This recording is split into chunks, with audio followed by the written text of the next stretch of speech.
Holy, holy is, holy is the Lamb. Oh. Everybody, so about the drum show. I'm he. It is the evening edition. Baby, how y'all is? Come on in. The water is fine. Oh yeah. Boy. I got a doozy here. It ain't as controversial as it can be. You know, I start off these shows by saying, hey, why don't y'all do this? And then y'all say, we doing that. And I say, somebody lying. Yeah, somebody lying. Why don't y'all support each other? I just don't understand it. Why can't you support your own? Why is it that we always got to find clever ways to get y'all to come out to things that is beneficial to the community, but these other folks just do whatever you heard about it and then you run to it? Kendrick Scales, you got to help me out here. Kendrick Scales is an entrepreneur, a business owner, a man of our time who's trying to service most of y'all. When y'all say, I need you, he will find a way to maneuver his pricing so that he could service you, so that you could have a successful night. But this guy over here is popular, more popular, and he's famous for doing all these other big-time guys. So just because Kendrick got the same equipment, got the same know-how, but because he ain't as famous, you would choose this guy who charges more just so you can drop a name and leave Kendrick to his vices. I can't tell you how many times this has happened in the household of faith among especially you African American. I look at Dana L. King, my dear friend and brother, who's got an amazing radio show. He just as crazy and bullheaded as I am. Maybe I think he's got a little bit more bullheaded than him. He's higher in the bullheadedness theology. And the people that he tagged, he's got some of the most amazing topics, but because his name is not written out in Chicago sometimes, or he's got a column in the back, or he don't have this rooftop ministry, okay, because, you know, y'all just pass him on by. Won't even check him out for 5 seconds. It's because I just don't understand that. Why is it? And then you're wondering why our community struggle the way it does. I know some churches who moved their churches out of a financially strapped community where there might be violence and crime, whatever. They move the church out of there because they don't want to be around them low life, so they move into more of a posh neighborhood where it's quiet and it's safety and nobody's still stealing y'all's catalytic converters. And those are the very people whom your church should be in that area so that you can help save the community, feed the hungry, shelter these young men, have some type of after school program, okay? Have them come into your church and have them do some work around the church. Go out there and play ball with them. No, you won't do that. You will pick up your church and move it to a more prominent area because you are afraid. You got to lock the doors and have somebody stationed back there. All this stuff. So we got to get out this community. And you are going totally opposite on the whole commission of what God has told you to do. Your commission is not solely exclusively of hiding in church houses, but it is to go ahead and assemble one another together, as some were doing back in the Pauline time, but also, more so, is get out of those churches and help those who are less fortunate than yourself.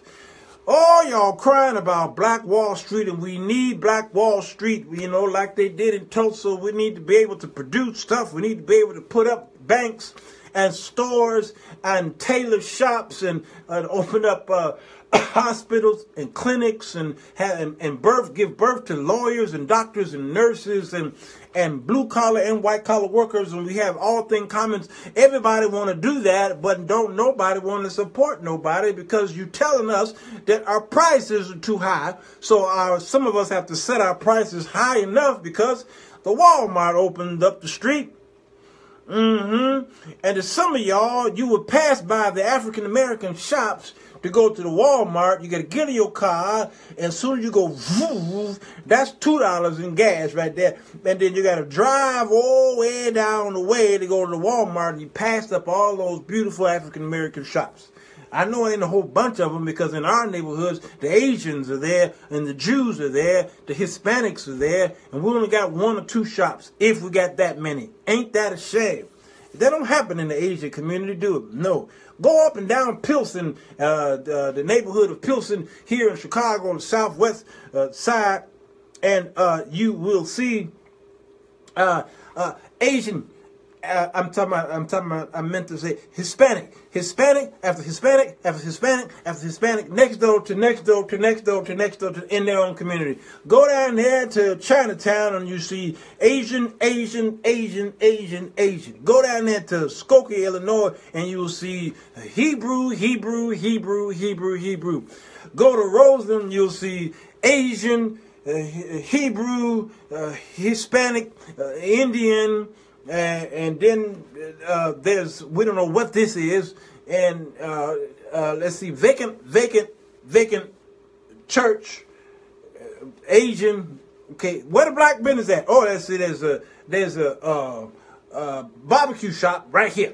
All right, there it is, barbecue shop, but it's black owned, but he don't own the place. Yeah, he don't own the building, and he don't even own the barbecue. Yeah. I'm trying to tell y'all, it's a mess in Chicago, and I know y'all are going through this as well. I know y'all are.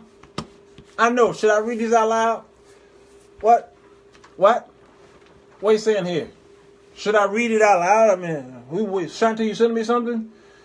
So it's sad that we're not supporting one another. This is a catastrophe. This right here is going to hurt us. It's going to hurt us to the utmost hurticity, okay? I know this. There's some carpenters here, all right? There's some innovators here. There's some entrepreneurs here who are trying to get their business up and going, but because they don't have the most fanciest station head, okay, letterhead, business card, you say, whatever. People, can you teach me? This is people, okay? People. This is people talking. Can you teach me? Can you mentor my son? Can you put together a program for young boys? Oh, I see you have a program for boys. Can you put one together for girls? Can you put something together for men? Oh, I see you put something together for men. Can you put something together for women? That's what the people are saying. And then me, I'm saying, sure, here it is. Would you like to buy a book or make a donation so I can continue this work? And the people say, oh, you just trying to pimp the people. What you doing is supposed to be free. Oh, Shantae, did you send me that? Oh, man. Oh, this right here. Why did you set me up? Why did you make me read that out loud? I should have read it in my head first. Oh, boy. Yeah. Kendrick Ray says, I've discovered my prices are good. My tan is too dark. Okay. Okay. Shantae, here's the thing. Number one, I believe in volunteering some things. Sure do. Man, I believe it. I believe that every business, everybody who's got money is required to use that money to enhance the people of God. I believe it. I believe people who got businesses have a responsibility every now and then, if you can, once a month or once a week, however you can do it, take a portions of your revenue, or if you are a food place or something like that, or if you have some kind of goods, that you should take some of that and volunteer or give it to something. But you need to vet it properly. Vet it though. Don't just pass it out to anybody. It'd be crazy for me to just take money and start going up and down the street and just passing it out to people, when the real people who need the money is over here on this street, but I'm passing out and I got cameras looking at me as I pass out a whole bunch of money. I saw a fool do that. He just went everywhere to start passing out hundreds of dollars. Idiot. You don't know if that person need the money. Now, they may don't need the money, but the one over here you ignore need the money. All right, now, so I believe in volunteering my gifts and my talents, yes. But in order for me to volunteer it, I need to pay my bills. I got mortgage. I got rent. I got car note. I got kids in college. And guess what? I might be skinty, but I do want to eat as well. Okay? I've got student loans. Okay? I've got a business plan that after so many years, 5, 10 years, there's some things that need to happen so that I can reach back and grab y'all, okay? So when I look in Scripture, I look at the talents that Jesus gave to these three. Y'all know the story about the talents, okay? And these talents were given to two people. Jesus, he said it in a parable. These who were giving to the talents were given to the people. There's two. They took that and invested it properly. All right. No, they didn't give it away, but they properly invested it.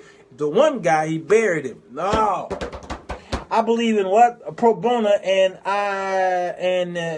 in-kind donation, but I cannot sustain a business doing all of that. All the time. People do not realize how many ask for free stuff, and that's what's going on in the black community. Brother, but can you help me out? Can you help me out? So a barber sets up a shop at the women's expo, and she's got a shop there. She's got a table there. She got a booth there, and the people come by there, and because she's black, you just assume that she's got to slash her prices so far down. And that, okay, it's far enough now that I can afford it. And then you still try to wheel and deal with her. But you go to Walgreens, Walmart, you go to Kmart, Sears. You go to Sweet 16, Sweet 21, 21 Forever, in all these stores. And you never, ever negotiate with the clerk. No, you don't. I'm trying to find out which one of y'all go into these big box or small box stores and say, I ain't paying this price. Can you cut this off here? No, you don't. When you walk into Walmart and you see whatever the ticket is, you go right to the clerk, and the clerk say, that's $55.95. You say, okay, charge it. You never say, can you cut off 5% on this? And no, you don't. You don't even do it. Most of you don't even bring in coupons from the paper, do you? Don't do it. Nope. But as soon as you walk into a black establishment or go to some kind of convention and there's the guy there with the book or her products or beauty products, what's the first thing you do? Can you cut this off? Can you give me a deal on this? Can you give me a deal on that? You won't do it for the white guy. Won't do it in his store, will you? Won't do it in the jewel shop, will you? You won't do it. You won't do it. Won't do it. So this person that's trying to survive, and he raises prices a little bit because he know you, the black brother, the black sister, they know you've been shopping other places and you won't shop with them. So they got to try to figure a clever way to get you to come on in the shop. But if they lower the prices too low, they can't afford the rent on the brick and mortar store. And you wondering why we don't have Black Wall Street right now? We can't. It's impossible to build a Black Wall Street because of the mentality, the slave mentality that y'all have. Unfortunately, some of our lack of support comes from some of our people delivering lackluster service. And I'm already there. Dana King. I'm going to go there in a minute. Our mindset must change. The constant ask for reduced prices and free is like the death of 1,000 cuts to a business. Yes.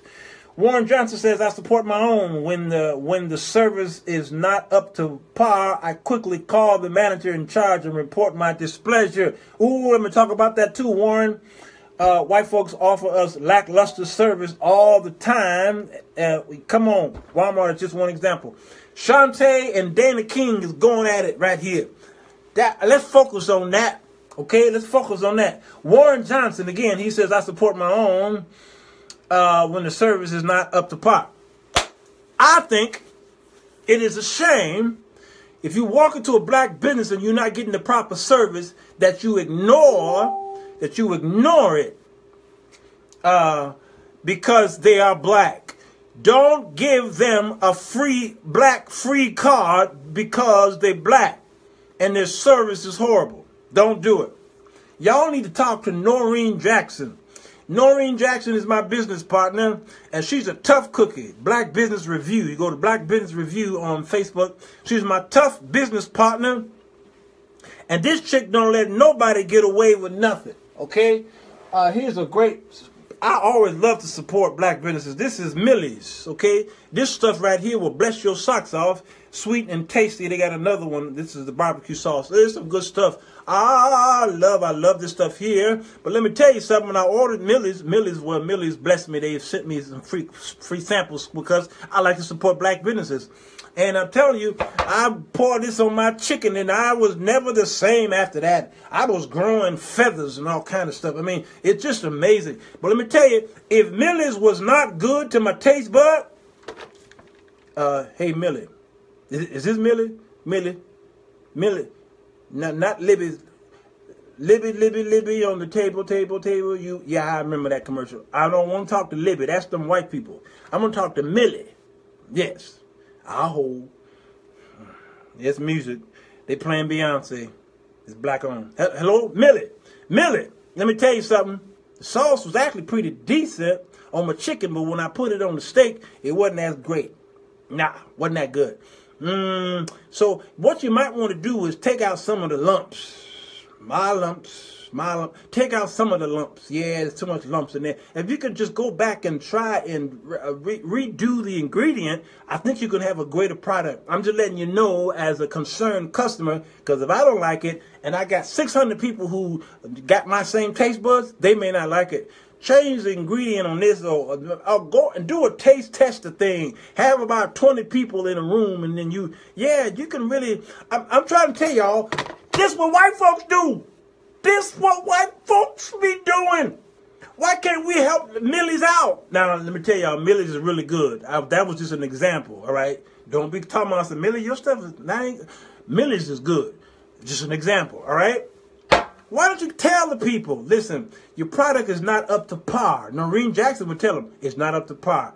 Here's what you could do to make it better. Don't just say your products stink and move on. You're not helping this black establishment. You ain't helping them. You tell them, give them criticism on, listen, this person you hired right here, attitude might not be up to par. Here's what you could do, though. Instead of kicking them out, why don't you train them? Train them a little better than that. Ask me how I know. I work. I'm with urbanbroadcastmedia.com. I'm going to tell it. I'm going to spread the beans. Yes, I am. And they would bring in people to engineer for the So Walter Jones show. My show is par excellence. I don't play no games on my show. I need the engineer to be on top of his game. So they hired a guy who kept messing up the show.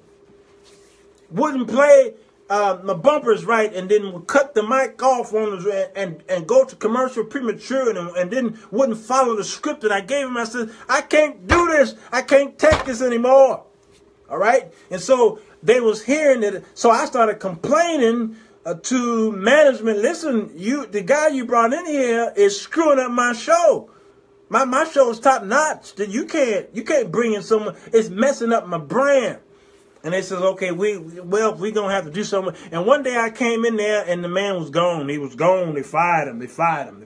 I said, whoa, hold up. They said, what?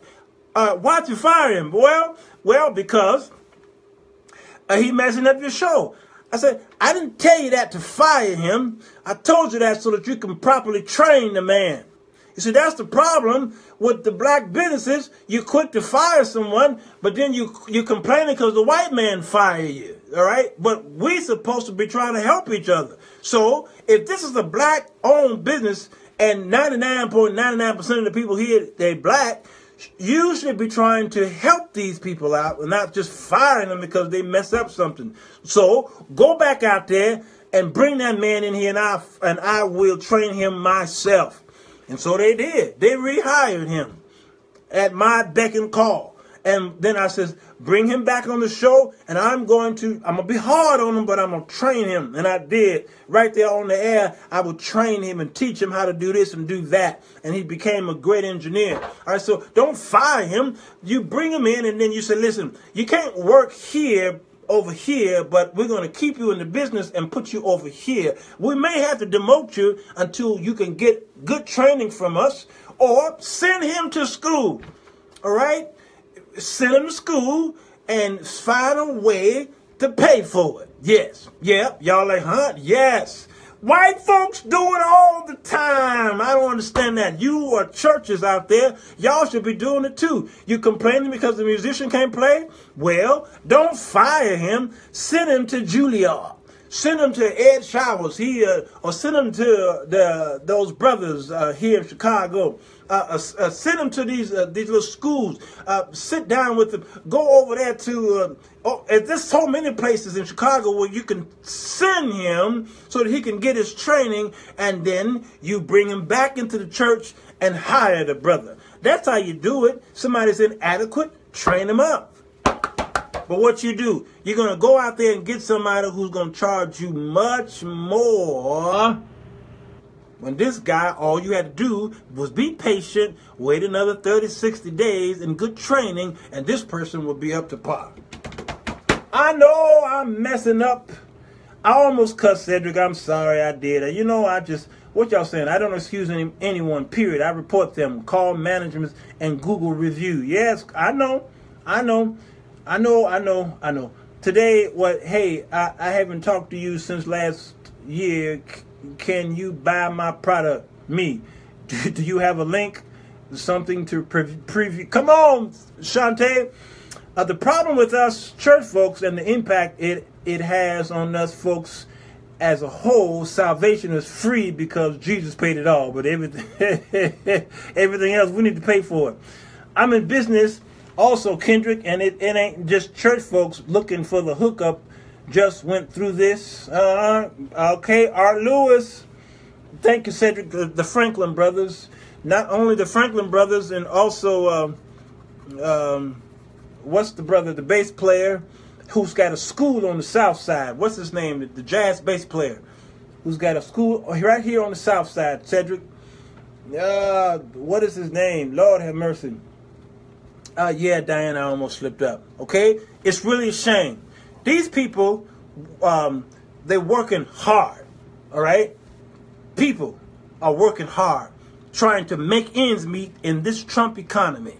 They're trying to make ends meet, and they're trying to promote their businesses, their business, their services, and their goods, okay? They're trying, but you keep ignoring them because they're not famous enough. You won't support them, all right? And we are inundated on Facebook with a whole lot of businesses and evites.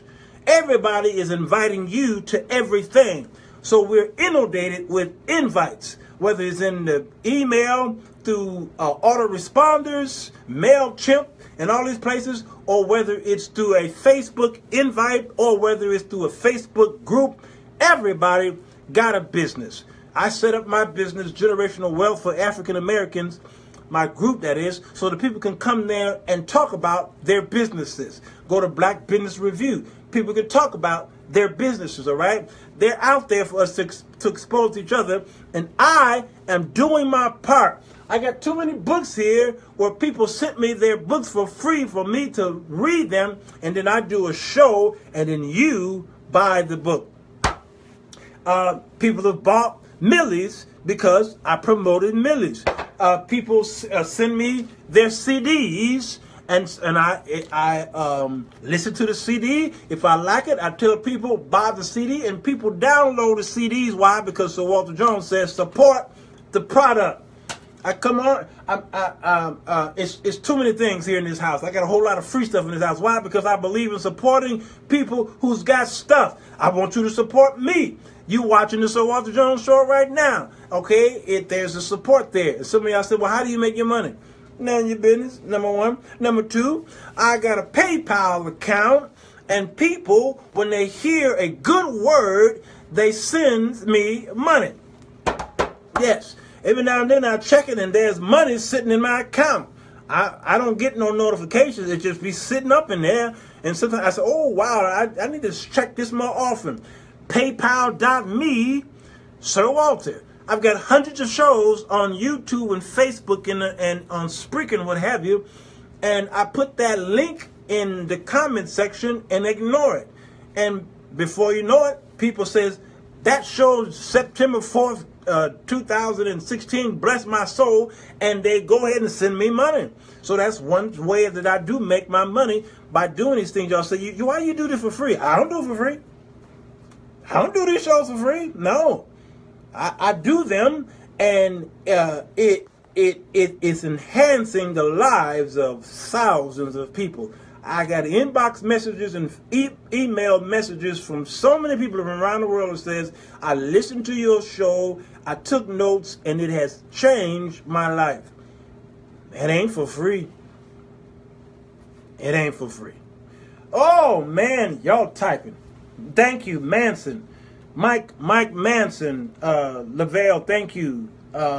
He's got a school on the south side. I did a show about Mike Manson's school. He converted his house into a school to train young people how to play different instruments, not just piano. It is an amazing place. Right here off of the Dan Ryan on the south side. And he took me through a walkthrough and told me his story.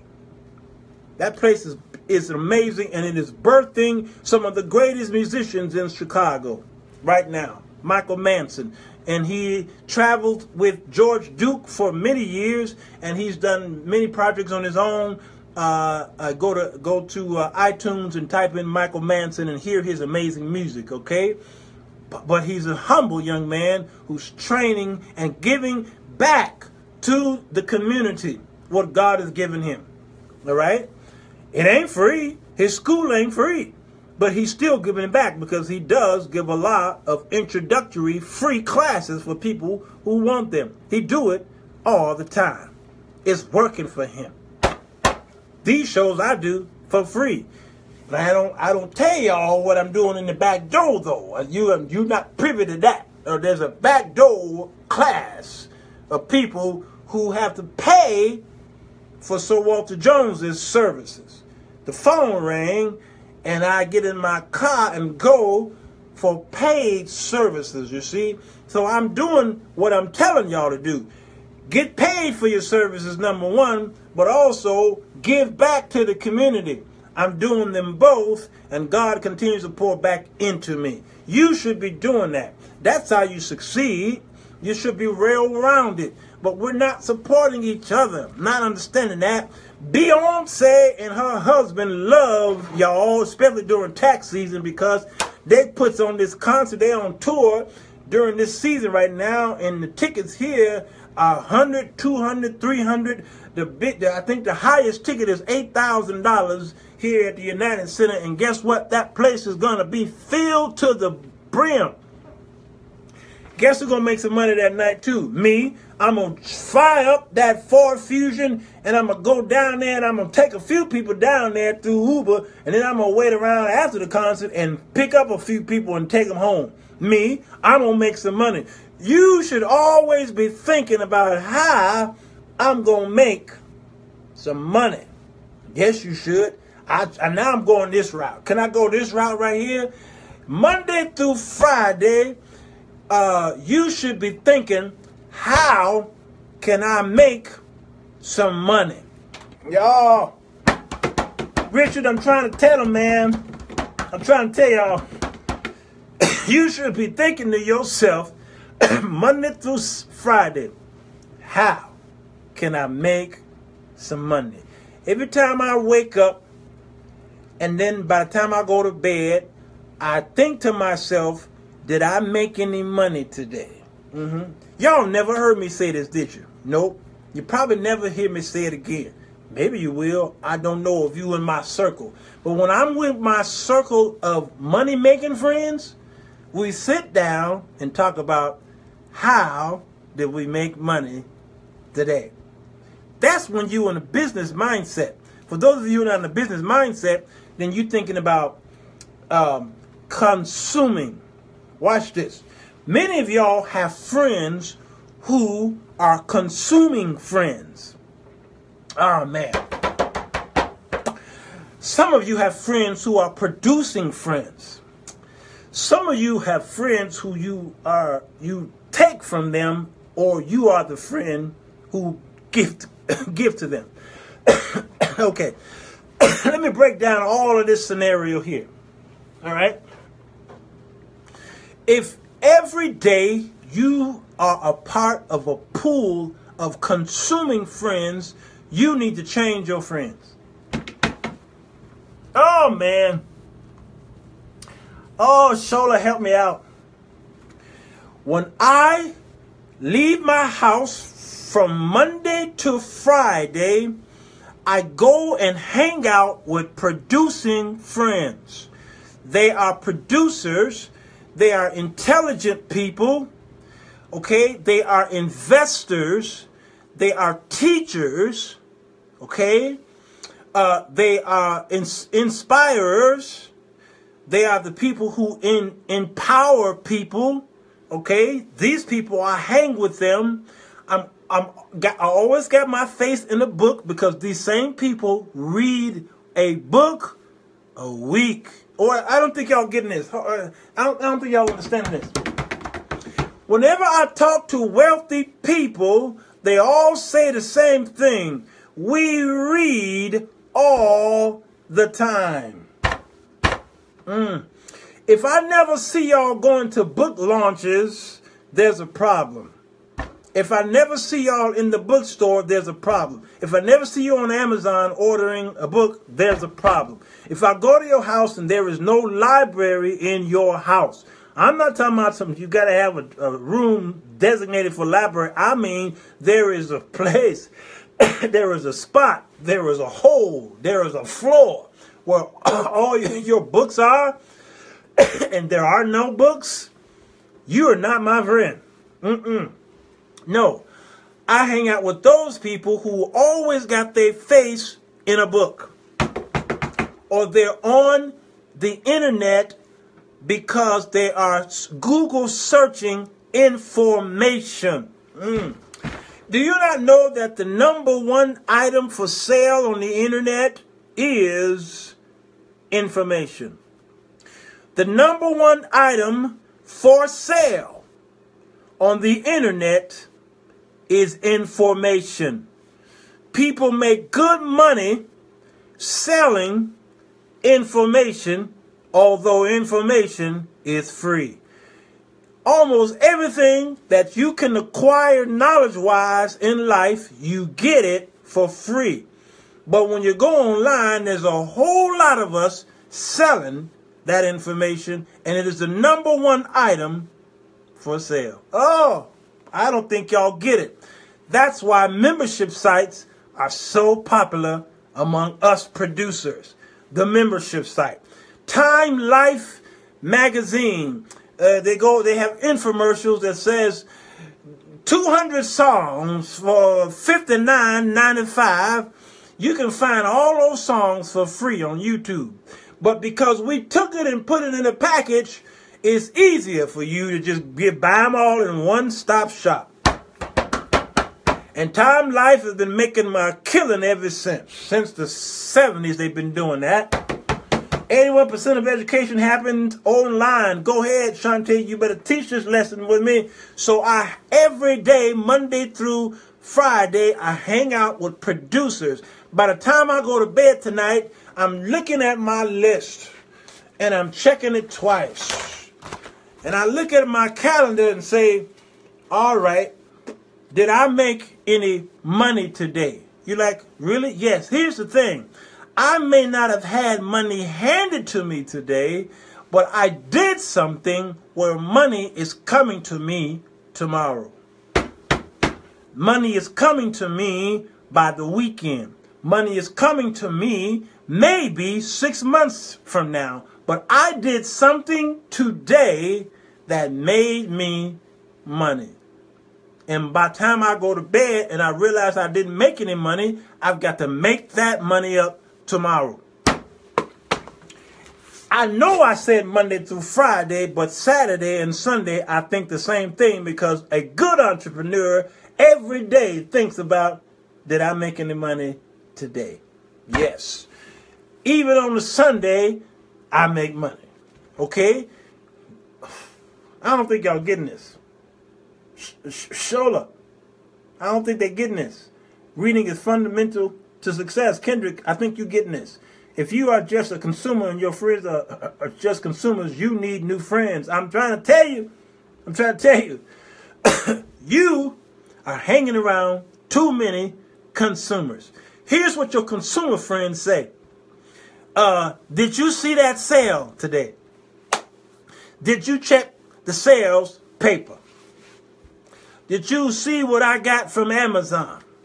Did you go down there to Forever 21? Did you see the new Nikes that I bought my son? Did you? There's a trip coming up.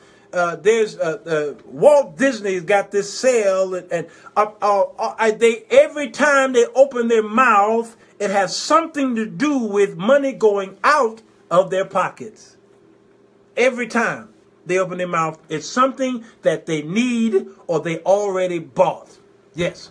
When I hang out with people like y'all like that, that meeting lasts 5 minutes. I'm like, oh, whoa. Once I realize you're a consumer, I say, ooh, you know what? You tired? Yeah, I'm tired. You just got here. I know, but I had a long day. My headache all of a sudden too. Ooh, it's just something I gotta do at the house. My kid is in trouble. He called me like 2 days ago, and I need to return his call. Well, call him right here. No, it's private. I need to leave your presence because you are gleaning from all of my positive energy. You snatching out of me all of this potency. Okay, I got to move away from you because this friend over here, whenever I talk to him, he's talking about his investments. He's talking about his portfolios. He's talking about what is it that Donald Trump did that could possibly fluctuate or make a shift to the stock market. When you go to his house, his TV is not on BET or TV One or WGN. It's on CNBC or Fox Business News. Okay, it's on the Bloomberg report. It's on the Consumer Report. It's on PBS market reports at nighttime. Okay, that whenever I go to his house, whenever I talk to him, he's talking about investment plans. He's talking about money markets. He's talking about 401k plans. He's talking about insurance and annuities. He's talking about 508 plans. Okay? Every time I turn around, he's talking about health insurance. All right? He's talking about a 5-year, a 10-year, a 15-year plan. And I'm soaking this stuff up because those are my producer friends. And those are the ones who will live a good life and die with no worries because they left something for their children's children. Oh, I don't think y'all getting it. The answer, they are consuming you. I had to eliminate people from my life Yep, producers are where is that? Passive, residual, royalty income. Come on. All right? Well, if let me tell y'all how this works, all right? All right? I don't know. I know it's late. And what time is it? I know it's late. Let me do something right quick. Okay, 39 minutes, you know. Y'all know my show can go a little long, but I'm going to try and shorten this up. All right, this is a piano, okay? I'm going to do this song. I don't know. I'm going to write something. I say, oh, Facebook, you're my Facebook. Oh, Facebook, you're my Facebook. Oh, Facebook, you're my Facebook.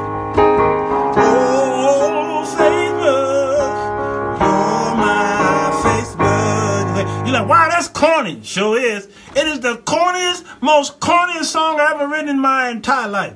But guess what? There's a group of people over there that says, I like that song. You do? I'm sitting in the store. This is a true story. I'm sitting in the store. I was in Florida, and it was a Haymarket, and there was a piano out there, and a whole bunch of old white people was out there buying goods and things, and then I started playing some corny stuff. And then, wow, that's cute. I'm like, huh? Play something else. And then I looked at the audience, and I noticed that they were 65 years and older. So guess what I started doing? I started to play songs from the 1940s. I started playing Perry Como.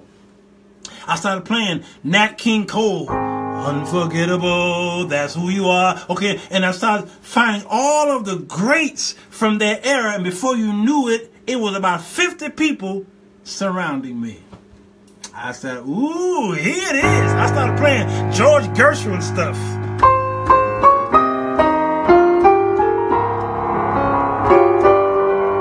And then I got another audience of classical people start coming around me. And then I started going all crazy. And before you knew it, guess what? Ka-ching! Somebody found a jar and put it on the thing, and that jar filled up with good money. I'm in Florida on vacation. Who goes to vacation and make a few $100s? Me. So this, oh, Facebook, oh, Facebook, oh, Facebook, okay? That corny song right there, there's 50 people over there who like that song, and guess what they said to me? Can we buy it? Hello? That song is so corny. It's corny to you, but it ain't corny to those 50 people right over there. They want to buy it. So what did I do? Well, I already got the piano. I already got the equipment at the house. So I put the song together, put some strings on it, put some drums on it, and put some horns to it. Then, and guess what I did? I put it in an MP3 form, and I put it on this thing called a CD. Back in the day, I put it on the CD, one song. And guess what? I sold it for $5 to those same 50 people. At 50 times $5, let's say now I went to public schools, and 50 times five. How much is 50 people times $5? Can somebody put that down there? I don't know math that well. Now watch this. That would have been money that I would not have gotten. See, there's so many streams in you. There's so many opportunities in you. White folks are doing it all the time. It is the lemonade stand effect. That's all it is. And guess what? I can take that same song now and negotiate with a place called iTunes at TuneCore. What's that? That other place. Negotiate with them, okay? And says, I want to put this on iTunes. Once I put it on iTunes, I'm going to sell it for 99 cents. Oh, wait. Deanne said I just made $250. on vacation. Yes, I did. Y'all know what I did one day? I'm giving y'all all my secrets. I went down to a town called Demopolis. It's a lit town. It's a one-horse town in Alabama. Demopolis. I went down there and started to write a song, a quartet song. I started to write it about the town of Demopolis. I sure did. You best believe I did. I brought my keyboard down there and my desktop. This was years ago, and I wrote a song.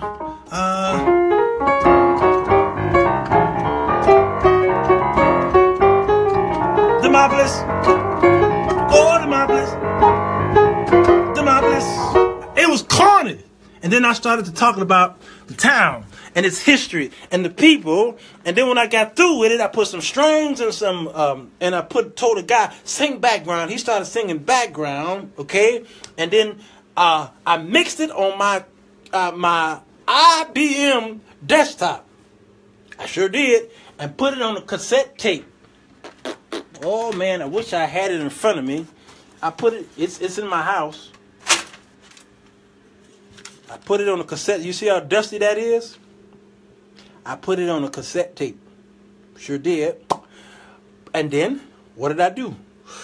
I went down to the radio station and told them, play my new project. He said, huh? I said, yes. Play my new project. He said, who is this? I said, you want to listen to it first. And they put it in the machine, put headphones on it, and they started to listen to it, and they says, OMG. Oh, my God. This is beautiful. I said, I know it is. You going to play it? It says, yes, we're about to play it right now. And then he put it in the thing, and he says, ladies and gentlemen, we have it. What's your name? Walter, I wasn't sir at the time. Walter Jones, he is all the way from Chicago, and he's got this song here. We just heard it, and we want to play it for you right here, live, here on the Demopolis AM 95.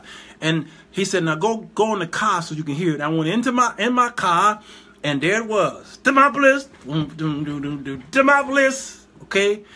And I heard, I said, wow, that on the radio, it takes your music and it makes it thinner because the radio compresses your music. For those of you who are in the music business, you know what I mean. Okay? And I said, wow, that's me. On the radio, it only took me 30 minutes to get it on the radio. All right? Can't do that in Chicago. Not now. You almost could do it, and I'll tell you that I did do that too. That's another story. All right? And then by the time I got out the car and went back into the radio station, the man was on the phone saying, hold on, please, hold on. Yes. Hold on, please, hold on.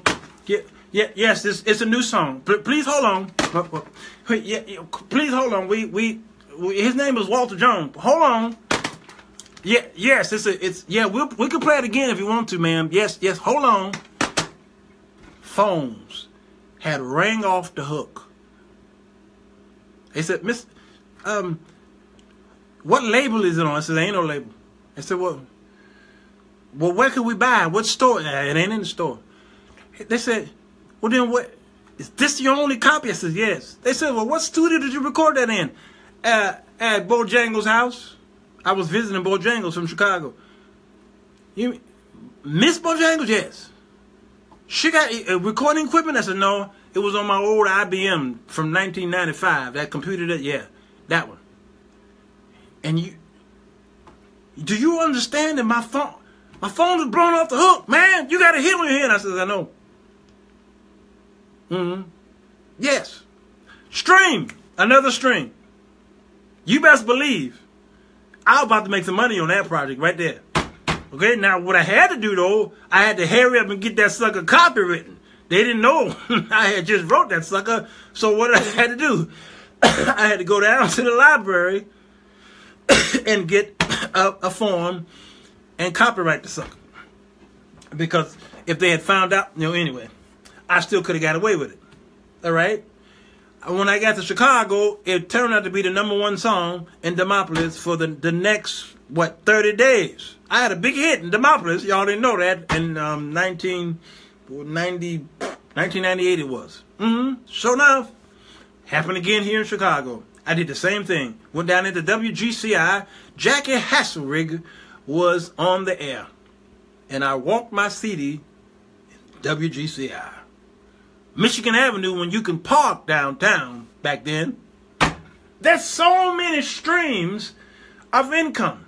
There's so many ways that you can make money, and many of you are just sitting on it and waiting on some glorious magic trick to happen when you could make money doing what you're already doing right now. Somebody mentioned royalties. Well, check comes in the mail every quarter, even if it's 5 cents. It comes in the mail. Why? Because you do a job one time and it will pay you for a lifetime. It's called residual income. Oh man, I don't understand how we got the internet free of charge. Some of y'all might be paying for Wi-Fi, okay? But you can go to McDonald's and take your laptop down there or your phone free of charge. It's so much money to be made, and you would rather consume and not produce. That's a problem. Some of you, the Lord has given you gifts. You have the gift of the Holy Spirit. Many of you are teachers, and you have the gift of helps, administrative. Some of you are great with being able to proofread books.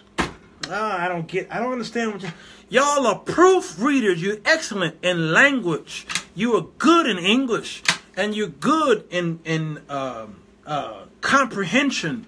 Okay, and there are a whole lot of mothers out there who are wishing that they can find some tutors. You right there, tutors. There's a family who are paying a friend of mine $50 a day just to pick this kid up for school every morning, and then drop the kid off at school, and then pick the kid up at 2:30 and take the kid home. $50 a day. Some of y'all would turn that down. I'm not talking about those of you who got a 9 to 5, you can't do it. I'm talking about some of you who are just sitting at home trying to figure out what am I going to do. $50 a day. That's 50 times 5. Can you imagine what you could be doing in between the time you drop that kid off and the time you pick that kid up? In the middle, you could be doing something else and making that money. White folks are finding clever, witty ways of making money, and you sitting there wondering, what's I gonna do? Woe is me. We are living the richest country in the world. Well, let's act like we live in the richest country in the world. There's so much money to be made, but yet there's so many poor people here. And there are people from around the world who are laughing at poor people here. Says, how could you possibly be poor when you got a computer in front of you and a bank account and a car? How are you poor? How could you possibly cry that you are poor when we have nothing where we are? And we come over here, open up a shop, and make money in your neighborhood. That's what the Arabs do. They come over here with $1 in their pocket, and they set up a shop in your neighborhood. The Asians do it too, in your neighborhood. That's amazing. Romantic blessings to you. I don't understand it. I just don't understand it. So, today I made some money. Tomorrow, I'm going to make some money. It may not be in my hand right away. Oh, but I'm about to collect it from somebody or something. Whatever effort that I did, money comes to me. Not from some magic potion that y'all getting on Sunday, though. It's something that I did to invest into it. And that's even if it means giving to the poor, because then that's the way God bless you. Not by $100 line y'all got at your churches, no, but it's that offering at your church where it's that benevolent offering. Woo, that's that missions offering is one. That's when that offering wakes God up if you're using it for the right reason. But don't let that be your only investment, is benevolent offering at 11 o'clock on Sunday. Monday through Saturday, you should be doing something to invest into somebody's life so that God could repay you. Ricola! All right, I like it. The folks in Demopolis loved it at the end. I'm trying to tell y'all, right now, I could take this keyboard. I got Logic Pro on my computer right now. I can sit here and write a song. It takes me 1 hour to write it, all right? It takes me another hour to put some good color on it, and then I can mix it, and then I have mastering software, or I can send it out and get it mastered, that one song, and then I could go to a TuneCore, go negotiate with the distribution, online distributors, okay, and get that song up. And by the end of the week, I can tell y'all, go over there and buy the song. Or I could go to the website, Wix, set up a e-commerce site on Wix, have it up tonight, take that same song that I just did today, put it online. By tomorrow, that song is on my e-commerce Wix site for $1.29. I don't have to go through iTunes. I don't have to go through TuneCore. I don't have to go through CD Baby. Okay? I can go through my website, put a PayPal link on it, free of charge, and sell it for $1.29, and then go on Facebook, post it on YouTube, or I can purchase Facebook ad or something like that, $5, and shoot it to, depending on who I distribute, who I select as the distribution, okay, and sell that one song. It didn't cost me nothing to write that song. I already got the equipment, $1.29, and I can have 100 people buy that song by the weekend. Today is Thursday, by the way. 100 people could buy my $1.29 song. Deanne, you're good with math. 100 people times $1.29. How much is that? All right. Do the math for me, will you please? I appreciate it. One song. That's minimum promotion. Yes. I took what I already had and I put it out there. Yeah. I can't understand how people could say, I can't understand. Dan says it's $129. I would have never came up with that number because I'm not good at that. I'm just not good. 100 people. I mean, let me check your math now. 100 people giving $1.29 a piece. That you might be right. That's $129 that I just made for 2 hours at my computer. Okay. That's only if 100 people purchased it with minimal promotion. Watch this. It's not a physical product that I have to go and manufacture. It's a digital product that produces itself over and over and over again. So it's not costing me anything to make the product. So that's $129 this weekend, but it's going to be $129 over and over and over again, depending on my efforts to get the word out there. You ask me, how do I know? I've done it for years. I used to sell tracts to church, meaning churches that didn't have musicians. They say, we have 5 songs we need performed Sunday. I charge them $50 per song. I did that for years. Deanne, I need your help. That's 5 songs times $50. Yes. And what did I do? I go in here. At that time, I had the software called Cakewalk, Cubase. I think it was Cubase. And I would, oh, okay. My TV just comes on at $50, okay, per song. That's 250. Let me see. Did you say? Yeah, that's 200 and.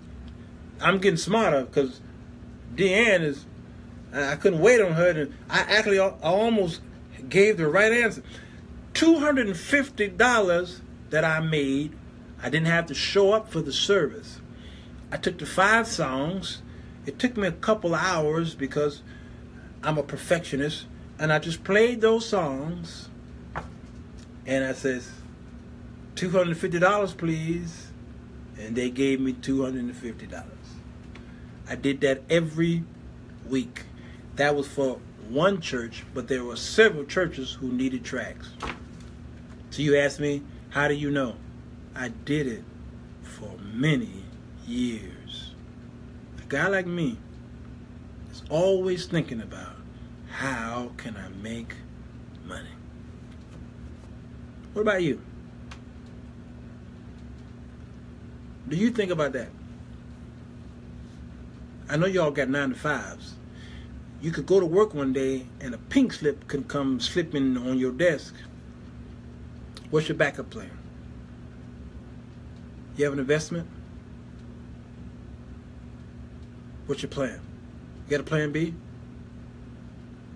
If you don't, find one, because you live in America and our economy is very shaky. You remember what happened in 2008? People not only just lost their jobs, they lost their homes, and they had to hide their cars. And they were down there at the soup kitchen. There was no plan B. They thought that their jobs were job security, and it wasn't. 401ks were wiped out. You have a hand, you have the ability to create money and wealth. You have that. Get rid of your consumer friends and hang out with your producer friends and produce. Barbara says, yep, plan B, C, and D. Come on. I know Barbara got plans. That's my girl right there. Barbara always been an innovator. From day one when I met her, I said, good Lord, this chick is an innovator.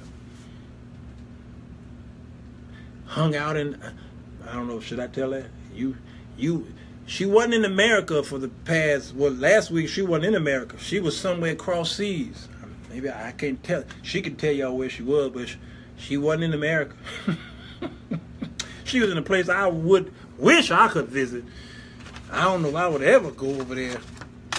But I saw pictures, and it was beautiful.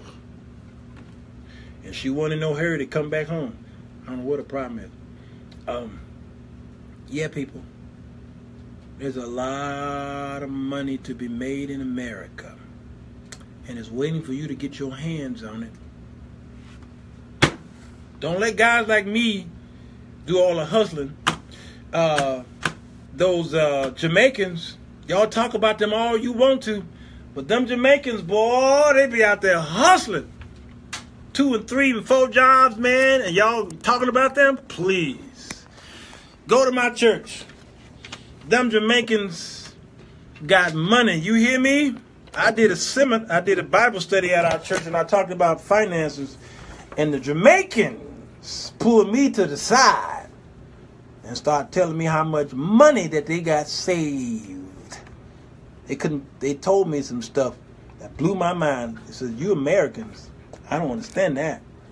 And this woman said, I got money over here, I got money in this account, I got money in this account, and then I got money shoved over here. And I'm like, why are you telling me all this? You don't know me like that? Oh, man, she was telling me all this money that she had saved here, saved there, saved there. That's what they do. They put that money away. Not only them Hispanics too. Ooh, man. My Hispanic friends got some serious investments. Yes, they do. All stashed away. They save it for a rainy day. And them the ones who are in one house, and a whole bunch of them in there, they share one car. Go up and down the highway at 6 in the morning, you see all them Hispanics in a car like this? They like this? You laugh all you want to, call them wetbacks. I've heard y'all say some of the most derogatory things about them, but they got more money than you. They got some assets that'll blow your mind. I'll sink them. I'll work with them for years, and trust me, they are doing good. I gotta go. It's time to get out of here. I've been on here 1 hour. All right. Support our own. Support your brothers and sisters, and when they're wrong, tell them you're wrong, and help them out. Okay? Give them some good advice to help them along the way. That's what I just did here. I hope I helped some of y'all out.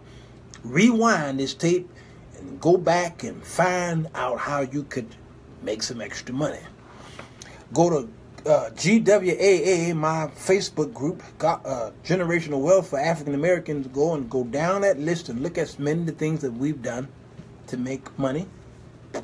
People who made money, go there and find out how they did it. Don't get caught up in no get-rich-quick scheme, okay? And make them good, honest money, and stay away from consumers. Walk away from them. Stop spending all your money on goods and services, stuff that you don't really need. You got enough shoes at the house. You got enough weave at the house, okay? You got enough clothes. You got too much of that stuff, all right? Now, it's time for you to get out the mindset of consuming and start to produce stuff. Invent stuff. Make stuff. My mom she sold. All right, there are people out there who can sew clothes. I mean, just amazing what they can do with their hands. These women, y'all women are amazing creatures. The things y'all are able to produce. Why aren't you making money with that? I don't know. All right. Check your email in 5 minutes. Deanne says, I will. I'll check my email in 5 minutes. All right. Love you guys. Don't fuss too hard at me. I was trying to help you out today. I wasn't going to go live, but I did because I just felt a teaching anointing in me today. And yeah, stop that weave talk, sir. Barbara said. My bad. She said, stop that weave talk. Who was that? Somebody sent me something that was funny. Let me show you. Let me show it to you before I go. Let me see if I can find it. It's going to be upsetting for some of y'all. Okay. Y'all ready for this? Okay, here it is. There it is. Stepped out with my real hair that Beyonce pays thousands for. Woo! That's a shot in the face. Tommy Loren. Wow. That's a shame. That's embarrassing. That white woman said, I was born with this. Beyonce paid thousands just to look. Okay, Barbara, I'm sorry. Pastor Lunkin, I'm sorry. But it was funny. All right. Hit the share button. Or not. So on the Joe Show, that guy. Nothing.